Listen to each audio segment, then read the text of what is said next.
ಉಮೇಶ್ ಅವ್ರಿ ನಿಮಗ್ ಕೇಳ್ತೀನಿ, ನಟರಾಜ್ ಗೌಡ್ರು ಅದಕ್ಕೆ ಉತ್ತರ ಕೊಡ್ಲಿ. ರಾಷ್ಟ್ರೀಯ ವಾಹಿನಿಗಳಲ್ಲಿ ಕೂತು ಬಿಜೆಪಿಯ ಬೆಂಬಲವಾಗಿ ಮಾತನಾಡುವ ಫೇಮಸ್ ಪ್ಯಾನಲಿಸ್ಟ್ ಆನಂದ್ ರಂಗನಾಥ್ ಅವರು ಕೊಟ್ಟಿರುವ ಲೆಕ್ಕದ ಪ್ರಕಾರ UPA ಸರ್ಕಾರ ಇರುವ ಸಂದರ್ಭದಲ್ಲಿ ಆದಷ್ಟು ಫೆನ್ಸಿಂಗ್ NDA ಸರ್ಕಾರ ಆದ್ಮೇಲೆ ಮಾಡಲಾಗ್ತಾ ಇಲ್ಲ. ಭಾರತದ ಗಡಿಯನ್ನ ಭದ್ರಾ ಮಾಡುವಲ್ಲಿ NDA ಸರ್ಕಾರ ವಿಫಲವಾಗ್ತಿದೆ ಅಂತ. ಸರ್, ನೀವು ರಾಜ್ಯ ಸರ್ಕಾರದ ಕಡೆ ಬೊಟ್ಟು ಮಾಡಿ ಕೇಂದ್ರ ಸರ್ಕಾರದ ಫೇಲ್ಯೂರ್ ಅನ್ನ ಕೂಡ ಒಪ್ಕೊಂಡು ನೋಡಿ. ಒಂದು ಮಾತು ಹೇಳ್ತೀನಿ ಕೇಳಿ. ಏನು 2200 ಕಿಲೋಮೀಟರ್ ಪಶ್ಚಿಮ ಬಂಗಾಳಕ್ಕೆ ಸಂಬಂಧಪಟ್ಟಂಥದ್ದು, ಏನು ಅಸ್ಸಾಮಿಗೆ ಸಂಬಂಧಪಟ್ಟಂಥದ್ದು 262 ಕಿಲೋಮೀಟ್ರು, ಏನು ತ್ರಿಪುರಾಗೆ ಸಂಬಂಧಪಟ್ಟಂಥ 808, ಇದೆಷ್ಟು ಆಗಿದೆ. ಎಕ್ಸೆಪ್ಟ್ ಆಗಬೇಕಾಗಿರ್ತಕ್ಕಂಥದ್ದು 500 ಕಿಲೋಮೀಟ್ರು. ಅದ್ರಲ್ಲಿ 165 ಕಿಲೋಮೀಟ್ರ್ ಟೆರನ್ ಅಂತಿದೆ, ಅದು ಮಾಡೋಕ್ಕೆ ಸಾಧ್ಯ ಇಲ್ಲ ಅಂತಕ್ಕಂಥದ್ದು ಇರೋವಂಥದ್ದು. ಇಲ್ಲಿ ಪ್ರಶ್ನೆ ಅಂತಕ್ಕಂಥದ್ದು, ಕೇಂದ್ರದವರು ಒಂದು LLR ಅಂತೇಳಿ ಒಂದು ಸ್ಕೀಮನ್ನು ಮಾಡಿದರು ಲ್ಯಾಂಡ್ ಅಕ್ವಿಸಿಷನ್ ಮಾಡಲಿಕ್ಕೆ. LLR ಅಂತಕ್ಕಂಥದ್ದು ಅದು ಏನಪ್ಪ ಅಂತಂದರೆ, ಕೇಂದ್ರ ಸರ್ಕಾರ ತನ್ನ ರಕ್ಷಣೆಗೆ ಅಗತ್ಯವಾಗಿರಬೇಕಾಗಿರ್ತಕ್ಕಂಥದ್ದನ್ನು ಆ ಭೂಮಿಯನ್ನು ಸ್ವಾಧೀನ ಮಾಡ್ಕೊಳ್ಬೋದು ಅಂತ. ಆದರೆ ಇವತ್ತಿನ ಪಶ್ಚಿಮ ಬಂಗಾಳದ TMC ಸರ್ಕಾರ ಇಲ್ಲ ನಿಮ್ಗೆ ಅದಕ್ಕೆ ಅವಕಾಶ ಕೊಡ್ತಾ ಇಲ್ಲ, ನಾವೇ ಅದನ್ನು ಮಾರುಕಟ್ಟೆಯಲ್ಲಿ ಪರ್ಚೇಸ್ ಮಾಡಿ ಕೊಡ್ತೀವಿ ಅಂತ ಮಾಡ್ತಿರ್ತಕ್ಕಂಥದ್ದು. ಇಲ್ಲಿ ಏನಾಗಿರೋವಂಥ ಅಂಶ, ಇಡೀ ದೇಶದ ಎಲ್ಲ ಪಾಕಿಸ್ತಾನದ ಬಾರ್ಡ್ರಿಗಾಗಿದೆ, ಆಫ್ಘಾನಿಸ್ತಾನ ಬಾರ್ಡ್ರಿಗಾಗಿದೆ, ಎಲ್ಲವೂ ಮುಗಿಸ್ಕೊಂಡು ಬಂದ ನೇಪಾಳ ಬಾರ್ಡ್ರನ್ನ ಸೀಸ್ ಮಾಡಿದೆ. ಎಕ್ಸೆಪ್ಟು ಈ ಒಂದು 450 ಕಿಲೋಮೀಟರ್ ಆಗಿರ್ತಕ್ಕಂಥದ್ದು. 450 ಒಂದು ನಿಮಿಷ ಕಿಲೋಮೀಟರ್ ಒಂದು ನಮ್ಮ ಸ್ನೇಹಿತರಿಗೆಲ್ಲ ಕೂತಂತವ್ರಿಗೆ ಅದ್ರದ್ದು ಅರಿವಾಗಬೇಕು. ನಾವು ಮಾತನಾಡ್ತಾ ಇರ್ತಕ್ಕಂಥದ್ದು ಇದು ಹೇಗಿದೆ ಅಂತಕ್ಕಂಥದ್ದಂದ್ರೆ, ಒಂದು ಗಲ್ಲಿ 1.5 ಮೀಟರ್ ಗಲ್ಲಿ, 1 ಮೀಟರ್ ಆ ಕಡೆ ಬಾಂಗ್ಲಾದೇಶ ಇದೆ, ಒಂದು ಕಡೆ ಈ ತರ ಇದೆ. ಸುಮಾರು ನದಿಗಳು ಈ ಅಂದ್ರೆ ಆ ಯಾರೋ ಸೈಪ್ರಸ್ ಕ್ಲಿಫ್, ರ್ಯಾಡ್ ಕ್ಲಿಫ್, ಒಂದು ನಿಮಿಷ, ರ್ಯಾಡ್ ಕ್ಲಿಫ್ ಅನ್ನ ಮಾಡಿದ್ದಾರೆ.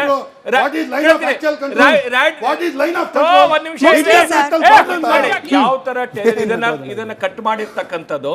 ಇದ್ರ ಒಳಗಡೆ ಇವತ್ತು ಪಶ್ಚಿಮ ಬಂಗಾಳ ಸರ್ಕಾರ ಈ ಭೂಮಿ ಕೊಡದೇ ಇರೋದ ಕಾರಣಕ್ಕೋಸ್ಕರ ಇವತ್ತು ಹೊಸ ನುಸುಳುಕೋರರು ಅಂತಕ್ಕಂಥವ್ರು ಇಲ್ಲಿ ಬರ್ತಿರ್ತಕ್ಕಂಥ ಅಂಶ. ಇದನ್ನ ಮೊದಲು ಯಾರು ಕಂಡುಹಿಡಿಬೇಕಾಗಿದ್ದು? ಅಲ್ಲಿಯ ಸರ್ಪಂಚು, ಎಲ್ಲಿ ಪಶ್ಚಿಮ ಬಂಗಾಳದಿಂದ. ಅವನು ಯಾವನು ಒಳಗಡೆ ಬರ್ತಿದ್ದಂಗೆ ಅವನಿಗೆ ಅದೇನೋ ಒಂದು ಶೆಲ್ಟ್ರ್ ಕೊಡ್ತಾರಲ್ಲ, ಅವ್ರಿಗೆ ಆ ಶೆಲ್ಟ್ರ್ ಕೊಡ್ತಾರಲ್ಲ ನೋಡಿ. ಪಶ್ಚಿಮ ಬಂಗಾಳದ ಒಂದು ಪ್ಲೇಸನ್ನೇ ಅವ್ರನ್ನ ಫಿಕ್ಸ್ ಮಾಡಿದರೆ, ಈ ಪ್ಲೇಸಿಂದನೇ ಅವ್ರು ಒಳಗಡೆ ಬರ್ತಕ್ಕಂಥದ್ದು ಅಂತಕ್ಕಂಥದ್ದನ್ನು ಫಿಕ್ಸ್ ಆಗಿದೆ. ಇಲ್ಲಿ ಕೇಳ್ತೀನಿ, ಒಂದು ನಿಮಿಷ ಕೇಳಿ.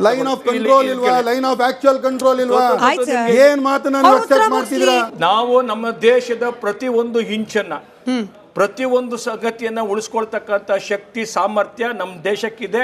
ನಮ್ಮ ದೇಶದ ಆದರಣೀಯ ಮೋದಿ ಬಂದ ಮೇಲೆ ಈ ತರದ ಮಾತನಾಡ್ತಾರಲ್ಲ, ಅನ್ನೋಂಥದ್ದು ನಮ್ಗೆ ಗೊತ್ತಿದೆ. ನಟರಾಜ್ ಗೌಡ್ರು ಒಳಗಿರೋರ್ನ ಆಚೆ ಕಳಿಸಿ ಸರ್, ಆಮೇಲೆ ಗುಸ್ಕೆ ಮಾರಂಗೆ ಮಾಡೋಣ. ಒಳಗಿರೋರ್ನ ಆಚೆ ಕಳಿಸಿ. ನಟರಾಜ್ ಗೌಡ್ರು ಇಲ್ಲಿರುವ ಶಾಸಕರ ಹೊಣೆ ಕೂಡ ಇದೆ ಸರ್. ಬೇಗೂರು ಭಾಗದಲ್ಲಿ ಹಾಗೆ ಅನೇಕ ಕಡೆಗಳಲ್ಲಿ ಆಯ್ತು ಸರ್, ಬಿಜೆಪಿ ಇಲ್ಲ, ಅದು ಕೃಷ್ಣಪ್ಪ ಅವ್ರಿಗೆ ಬರುತ್ತೆ.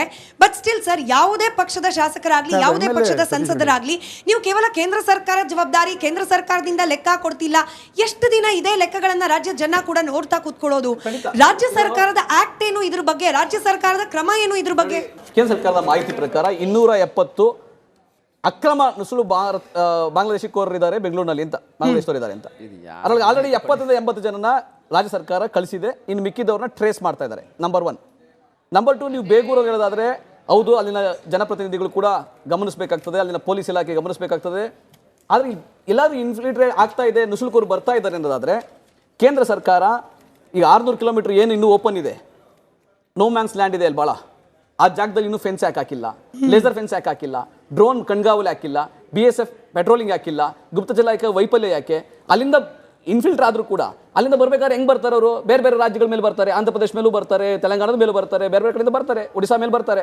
ನೀವು ಅಲ್ಲಿಂದ ಏನ್ ಮಾಡ್ತಿರ್ತೀರಿ? ನೀವು 1000 ಕಿಲೋಮೀಟರ್ ಟ್ರಾವೆಲ್ ಮಾಡ್ಕೊಂಡು ಬರೋವರೆಗೆ ಏನ್ ಮಾಡ್ತಿರ್ತೀರಿ ತಾವು? ಅವ್ರು ಆಧಾರ್ ಕಾರ್ಡ್ ಮಾಡ್ಕೋತಾರೆ. ಆಧಾರ್ ಕಾರ್ಡು ನಿಮ್ಮ ಕೇಂದ್ರ ಸರ್ಕಾರದ ಅತ್ಯಂತ ಸೆಕ್ಯೂರ್ಡ್ ಪ್ಲೇಸ್ ಅಲ್ಲಿ ಇರತಕ್ಕಂತಹ ಅದು ಸರ್ವರ್. ಆಧಾರ್ ಕಾರ್ಡ್ ಯಾರೋ ಹೆಂಗೋ ಮಾಡ್ಕೊಂತಾರೆ ಅಂದ್ರೆ, what the system you have? ಎಲ್ಲಿದೆ ನೀವು ಸಿಸ್ಟಮ್? ಎಲ್ಲಿದೆ?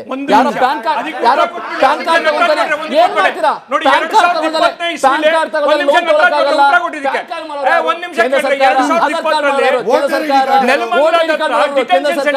ನಿಮ್ಗೆ ಸಿಮ್ ಕಾರ್ಡ್ ಕೇಂದ್ರ ಸರ್ಕಾರ ಎಲ್ಲ ಆದ್ರೂ ಕೂಡ 6.5 ಲಕ್ಷ ಕೋಟಿ ರೂಪಾಯಿ ನೀವು ಡಿಫೆನ್ಸ್ಗೆ ಯೂಸ್ ಮಾಡ್ತಿರಲ್ಲ. ಕೊಡಿ ರಾಜ್ಯಗಳಿಗೆ ದುಡ್ಡನ್ನ, ಕೊಡಿ ರಾಜ್ಯಗಳಿಗೆ. ನಾವು ರಿಕ್ರೂಟ್ ಮಾಡ್ತೀವಿ, ನಾವು BSF ಇಟ್ಕೋತೀವಿ, ನಾವು ಕನ್ನಡ KS BSF ಇಟ್ಕೋತೀವಿ, ನಾವು ಗಡಿಯನ್ನ ಕಾಪಾಡ್ತೀವಿ. ಆದ್ರೆ ನೀವು ನಿಮ್ಗೆ ಪ್ರಶ್ನೆ ಅಂದ್ರೆ ನೀವ್ ಏನ್ ಹೇಳ್ತಿದ್ದೀರಿ? ಕೇಂದ್ರದಿಂದ ಸಹಕಾರ ಸಿಗದೆ ಹೋದ್ರೆ ನಮ್ಮ ರಾಜ್ಯದ ಪೊಲೀಸರು ಶಕ್ತಿವಂತರಲ್ವಾ ಸರ್? ಅವರ ಏರಿಯಾದಲ್ಲಿ ಅವರ ಲಿಮಿಟ್ ನಲ್ಲಿ ಇರ್ತಕ್ಕಂಥ ಬಾಂಗ್ಲಾದೇಶಿಗಳನ್ನ ಗುರುತಿಸಲಿಕ್ಕೆ ಸಾಧ್ಯವಾಗದಷ್ಟು ಪೊಲೀಸ್ ಇಲಾಖೆ ಅಸಮರ್ಥವಾಗಿದೆ ಅಂತ ಹೇಳ್ತಿದ್ದೀರಾ ಸರ್? ನೀವು ಫ್ರೀ ಕೊಟ್ಟಿಲ್ಲ, ನಿಮ್ಮ ಸರ್ಕಾರ ಫ್ರೀ ಕೊಟ್ಟಿಲ್ಲ, ಕೊಟ್ಟು ನೋಡಿ ಸರ್. ಕೇಂದ್ರ ರಾಜ್ಯದ ಕೇಳಿಸ್ಕೊಂಬಿಡಿ ಸರ್. ರಾಜೇಶ್ ಅವ್ರಿಗೆ ನಿಮಗ್ ಕೇಳ್ತೀನಿ, ನಟರಾಜ್ ಗೌಡ್ರು ಅದಕ್ಕೆ ಉತ್ತರ ಕೊಡ್ಲಿ. ರಾಷ್ಟ್ರೀಯ ವಾಹಿನಿಗಳಲ್ಲಿ ಕೂತು ಬಿಜೆಪಿಯ ಬೆಂಬಲವಾಗಿ ಮಾತನಾಡುವ ಫೇಮಸ್ ಪ್ಯಾನಲಿಸ್ಟ್ ಆನಂದ್ ರಂಗನಾಥ್ ಅವರು ಕೊಟ್ಟಿರುವ ಲೆಕ್ಕದ ಪ್ರಕಾರ UPA ಸರ್ಕಾರ ಇರುವ ಸಂದರ್ಭದಲ್ಲಿ ಆದಷ್ಟು ಫೆನ್ಸಿಂಗ್ NDA ಸರ್ಕಾರ ಆದ್ಮೇಲೆ ಮಾಡಲಾಗ್ತಾ ಇಲ್ಲ. ಭಾರತದ ಗಡಿಯನ್ನ ಭದ್ರಾ ಮಾಡುವಲ್ಲಿ NDA ಸರ್ಕಾರ ವಿಫಲವಾಗ್ತಿದೆ ಅಂತ ಸರ್. ನೀವು ರಾಜ್ಯ ಸರ್ಕಾರದ ಕಡೆ ಬೊಟ್ಟು ಮಾಡಿ ಕೇಂದ್ರ ಸರ್ಕಾರದ ಫೇಲ್ಯೂರ್ ಅನ್ನ ಕೂಡ ಒಪ್ಕೊಂಡು ನೋಡಿ. ಒಂದ್ ಮಾತು ಹೇಳ್ತೀನಿ ಕೇಳಿ. ಏನು 2200 ಕಿಲೋಮೀಟರ್ ಪಶ್ಚಿಮ ಬಂಗಾಳಕ್ಕೆ ಸಂಬಂಧಪಟ್ಟಂಥದ್ದು, ಏನು ಅಸ್ಸಾಮಿಗೆ ಸಂಬಂಧಪಟ್ಟಂಥದ್ದು 262 ಕಿಲೋಮೀಟರ್, ಏನು ತ್ರಿಪುರಾಗೆ ಸಂಬಂಧಪಟ್ಟಂಥ 808, ಇದೆಷ್ಟು ಆಗಿದೆ. ಎಕ್ಸೆಪ್ಟ್ ಆಗಬೇಕಾಗಿರ್ತಕ್ಕಂಥದ್ದು 500 ಕಿಲೋಮೀಟ್ರ್. ಅದ್ರಲ್ಲಿ 165 ಕಿಲೋಮೀಟರ್ ಟೆರನ್ ಅಂತಿದೆ, ಅದು ಮಾಡೋಕ್ಕೆ ಸಾಧ್ಯ ಇಲ್ಲ ಅಂತಕ್ಕಂಥದ್ದು ಇರೋವಂಥದ್ದು. ಇಲ್ಲಿ ಪ್ರಶ್ನೆ ಅಂತಕ್ಕಂಥದ್ದು, ಕೇಂದ್ರದವರು ಒಂದು LLR ಅಂತೇಳಿ ಒಂದು ಸ್ಕೀಮನ್ನು ಮಾಡಿದರು, ಲ್ಯಾಂಡ್ ಅಕ್ವಿಸಿಷನ್ ಮಾಡಲಿಕ್ಕೆ. LLR ಅಂತಕ್ಕಂಥದ್ದು ಅದೇನಪ್ಪ ಅಂತಂದರೆ, ಕೇಂದ್ರ ಸರ್ಕಾರ ತನ್ನ ರಕ್ಷಣೆಗೆ ಅಗತ್ಯವಾಗಿರಬೇಕಾಗಿರ್ತಕ್ಕಂಥದ್ದನ್ನು ಆ ಭೂಮಿಯನ್ನು ಸ್ವಾಧೀನ ಮಾಡ್ಕೊಳ್ಬೋದು ಅಂತ. ಆದರೆ ಇವತ್ತಿನ ಪಶ್ಚಿಮ ಬಂಗಾಳದ TMC ಸರ್ಕಾರ ಇಲ್ಲ ನಿಮ್ಗೆ ಅದಕ್ಕೆ ಅವಕಾಶ ಕೊಡ್ತಾ ಇಲ್ಲ, ನಾವೇ ಅದನ್ನು ಮಾರುಕಟ್ಟೆಯಲ್ಲಿ ಪರ್ಚೇಸ್ ಮಾಡಿ ಕೊಡ್ತೀವಿ ಅಂತ ಮಾಡ್ತಿರ್ತಕ್ಕಂಥದ್ದು. ಇಲ್ಲಿ ಏನಾಗಿರುವಂಥ ಅಂಶ, ಇಡೀ ದೇಶದ ಪಾಕಿಸ್ತಾನದ ಬಾರ್ಡ್ರಿಗಾಗಿದೆ, ಆಫ್ಘಾನಿಸ್ತಾನ ಬಾರ್ಡ್ರಿಗಾಗಿದೆ, ಎಲ್ಲವೂ ಮುಗಿಸ್ಕೊಂಡು ಬಂದ ನೇಪಾಳ ಬಾರ್ಡ್ರನ್ನ ಸೀಸ್ ಮಾಡಿದೆ. ಎಕ್ಸೆಪ್ಟು ಈ ಒಂದು 450 ಕಿಲೋಮೀಟರ್ ಆಗಿರ್ತಕ್ಕಂಥದ್ದು. 450 ಒಂದ್ ನಿಮಿಷ ಕಿಲೋಮೀಟರ್ ಒಂದು ನಮ್ಮ ಸ್ನೇಹಿತರಿಗೆಲ್ಲ ಕೂತಂತವ್ರಿಗೆ ಅದ್ರದ್ದು ಅರಿವಾಗಬೇಕು. ನಾವು ಮಾತನಾಡ್ತಾ ಇರ್ತಕ್ಕಂಥದ್ದು ಇದು ಹೇಗಿದೆ ಅಂತಕ್ಕಂಥದ್ದಂದ್ರೆ, ಒಂದು ಗಲ್ಲಿ 1.5 ಮೀಟರ್ ಗಲ್ಲಿ, 1 ಮೀಟರ್ ಆ ಕಡೆ ಬಾಂಗ್ಲಾದೇಶ ಇದೆ, ಒಂದು ಕಡೆ ಈ ತರ ಇದೆ. ಸುಮಾರು ನದಿಗಳು ಅಂದ್ರೆ ಆ ಯಾರು ಸೈಪ್ರಸ್ ಕ್ಲಿಫ್, ರ್ಯಾಡ್ ಕ್ಲಿಫ್, ಒಂದು ನಿಮಿಷ, ರ್ಯಾಡ್ ಕ್ಲಿಫ್ ಅನ್ನ ಮಾಡಿದ್ದಾರೆ.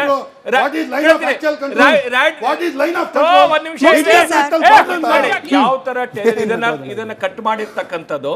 ಇದ್ರ ಒಳಗಡೆ ಇವತ್ತು ಪಶ್ಚಿಮ ಬಂಗಾಳ ಸರ್ಕಾರ ಈ ಭೂಮಿ ಕೊಡದೇ ಇರೋದ ಕಾರಣಕ್ಕೋಸ್ಕರ ಇವತ್ತು ಹೊಸ ನುಸುಳುಕೋರರು ಅಂತಕ್ಕಂಥವ್ರು ಇಲ್ಲಿ ಬರ್ತಿರ್ತಕ್ಕಂಥ ಅಂಶ. ಇದನ್ನ ಮೊದಲು ಯಾರು ಕಂಡುಹಿಡಿಬೇಕಾಗಿದ್ದು? ಅಲ್ಲಿಯ ಸರ್ಪಂಚು, ಎಲ್ಲಿ ಪಶ್ಚಿಮ ಬಂಗಾಳದಿಂದ. ಅವನು ಯಾವನು ಒಳಗಡೆ ಬರ್ತಿದ್ದಂಗೆ ಅವನಿಗೆ ಅಲ್ಲಿ ಏನೋ ಒಂದು ಶೆಲ್ಟರ್ ಕೊಡ್ತಾರಲ್ಲ, ಅವ್ರಿಗೆ ಆ ಶೆಲ್ಟರ್ ಕೊಡ್ತಾರಲ್ಲ ನೋಡಿ. ಪಶ್ಚಿಮ ಬಂಗಾಳದ ಒಂದು ಪ್ಲೇಸನ್ನೇ ಅವ್ರನ್ನ ಫಿಕ್ಸ್ ಮಾಡಿದರೆ, ಈ ಪ್ಲೇಸಿಂದನೇ ಅವ್ರು ಒಳಗಡೆ ಬರ್ತಕ್ಕಂಥದ್ದು ಅಂತಕ್ಕಂಥದ್ದನ್ನು ಫಿಕ್ಸ್ ಆಗಿದೆ. ಇಲ್ಲಿ ಕೇಳ್ತೀನಿ, ಒಂದು ನಿಮಿಷ ಕೇಳಿ.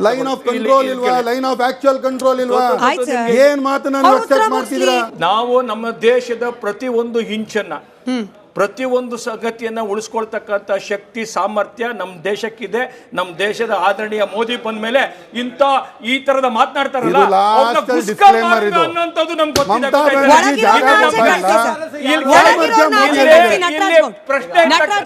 ಒಳಗಿರೋರ್ನ ಆಚೆ ಕಳಿಸಿ ಸರ್, ಆಮೇಲೆ ಗುಸ್ಕೆ ಮಾರಂಗೆ ಮಾಡೋಣ. ಒಳಗಿರೋರ್ನ ಆಚೆ ಕಳಿಸಿ.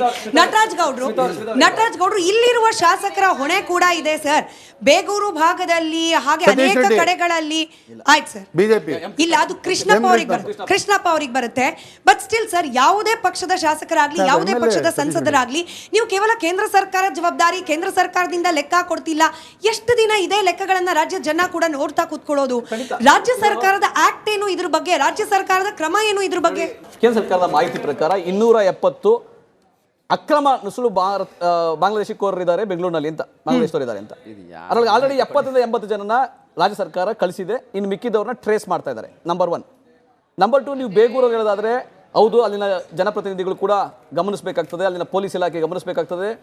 ಆದರೆ ಎಲ್ಲಾದ್ರೂ ಇನ್ಫಿಲ್ಟ್ರೇಟ್ ಆಗ್ತಾ ಇದೆ, ನುಸುಳುಕೋರು ಬರ್ತಾ ಇದ್ದಾರೆ ಅನ್ನೋದಾದ್ರೆ, ಕೇಂದ್ರ ಸರ್ಕಾರ ಈಗ 600 ಕಿಲೋಮೀಟರ್ ಏನು ಇನ್ನೂ ಓಪನ್ ಇದೆ, ನೋ ಮ್ಯಾನ್ಸ್ ಲ್ಯಾಂಡ್ ಇದೆ ಅಲ್ಲಿ ಭಾಳ, ಆ ಜಾಗದಲ್ಲಿ ಇನ್ನೂ ಫೆನ್ಸ್ ಯಾಕೆ ಹಾಕಿಲ್ಲ, ಲೇಸರ್ ಫೆನ್ಸ್ ಯಾಕೆ ಹಾಕಿಲ್ಲ, ಡ್ರೋನ್ ಕಣ್ಗಾವಲು ಹಾಕಿಲ್ಲ, BSF ಪೆಟ್ರೋಲಿಂಗ್ ಹಾಕಿಲ್ಲ, ಗುಪ್ತಚರ ಇಲಾಖೆ ವೈಫಲ್ಯ ಯಾಕೆ?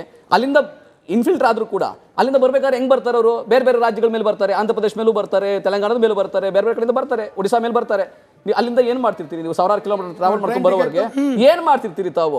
ಅವ್ರು ಆಧಾರ್ ಕಾರ್ಡ್ ಮಾಡ್ಕೋತಾರೆ. ಆಧಾರ್ ಕಾರ್ಡು ನಿಮ್ಮ ಕೇಂದ್ರ ಸರ್ಕಾರದ ಅತ್ಯಂತ ಸೆಕ್ಯೂರ್ಡ್ ಪ್ಲೇಸ್ ಅಲ್ಲಿ ಇರತಕ್ಕಂತಹ ಅದು ಸರ್ವರ್. ಆಧಾರ್ ಕಾರ್ಡ್ ಯಾರೋ ಹೆಂಗೋ ಮಾಡ್ಕೊಂತಾರೆ ಅಂದ್ರೆ what the system you have, ಎಲ್ಲಿದೆ ನೀವು ಸಿಸ್ಟಮ್ ಎಲ್ಲಿದೆ? ಒಂದು ಯಾರೋ ನಿಮಿಷ. ಪ್ಯಾನ್ ಕಾರ್ಡ್ ಅದಕ್ಕೆ ಯಾರೋ ಉತ್ತರ ಪ್ಯಾನ್ ಕಾರ್ಡ್ ತಗೊಂತಾರೆ, ಏನ್ ಮಾಡ್ತೀರಾ? ನೋಡಿ, ಪ್ಯಾನ್ ಕಾರ್ಡ್ 2025 ತಗೊಂತಾರೆ, ಪ್ಯಾನ್ ಕಾರ್ಡ್ ತಗೊಂತಾರೆ, ಒಂದು ನಿಮಿಷ ಲೋನ್ ತಗೊಳಕ್ಕಾಗಲ್ಲ. ಉತ್ತರ ಕೊಟ್ಟಿದ್ದಕ್ಕೆ. ಪ್ಯಾನ್ ಕಾರ್ಡ್ ಮಾಡೋರು ಒಂದ್ ನಿಮಿಷ ಕೇಂದ್ರ ಕೇಳ್ರಿ, ಸರ್ಕಾರ, 2020 ಆಧಾರ್ ಕಾರ್ಡ್ ಮಾಡೋರು ಕೇಂದ್ರ ಸರ್ಕಾರ, ನೆಲಮಂಗಲದ ವೋಟರ್ ಕಾರ್ಡ್ ಮಾಡೋರು ಕೇಂದ್ರ detention ಸರ್ಕಾರ, center ಮಾಡಿದ್ದಾರೆ. ನಿಮ್ಗೆ ನಮ್ಮ ಸಿಮ್ ಕಾರ್ಡ್ ಸರ್ಕಾರ ಕೊಡೋರು ಬಂದಾಗ, ಕೇಂದ್ರ ನಾವು ಸರ್ಕಾರ, ಈ ಕಡೆ ಎಲ್ಲ BJP ಸರ್ಕಾರ ಸರ್ಕಾರ ಮಾಡಿ, ಬಂದಾಗ ಆದ್ರೂ detention ಕೂಡ center ಮಾಡಿದ್ವಿ. 6.5 ಲಕ್ಷ ಈ ಕಡೆ ಕೋಟಿ ರೂಪಾಯಿ ನೀವು ನೆಲಮಂಗಲದ ಡಿಫೆನ್ಸ್ಗೆ ಯೂಸ್ ಮಾಡ್ತಿರಲ್ಲ, ನೆಲಮಂಗಲದ ಕೊಡಿ ರಾಜ್ಯಗಳಿಗೆ ಹಂಗ ದುಡ್ಡನ್ನ, ಈ ಕಡೆ ಕೊಡಿ ರಾಜ್ಯಗಳಿಗೆ. ನಾವು ರಿಕ್ರೂಟ್ ಮಾಡ್ತೀವಿ, ನಾವು BSF ಇಟ್ಕೋತೀವಿ, ನಾವು ಕನ್ನಡ KSF ಇಟ್ಕೋತೀವಿ, ನಾವು ಗಡಿಯನ್ನ ಕಾಪಾಡ್ತೀವಿ. ಆದ್ರೆ ನೀವು ನಿಮ್ಗೆ ಪ್ರಶ್ನೆ ಅಂದ್ರೆ ನೀವ್ ಏನ್ ಹೇಳ್ತಿದ್ದೀರಿ?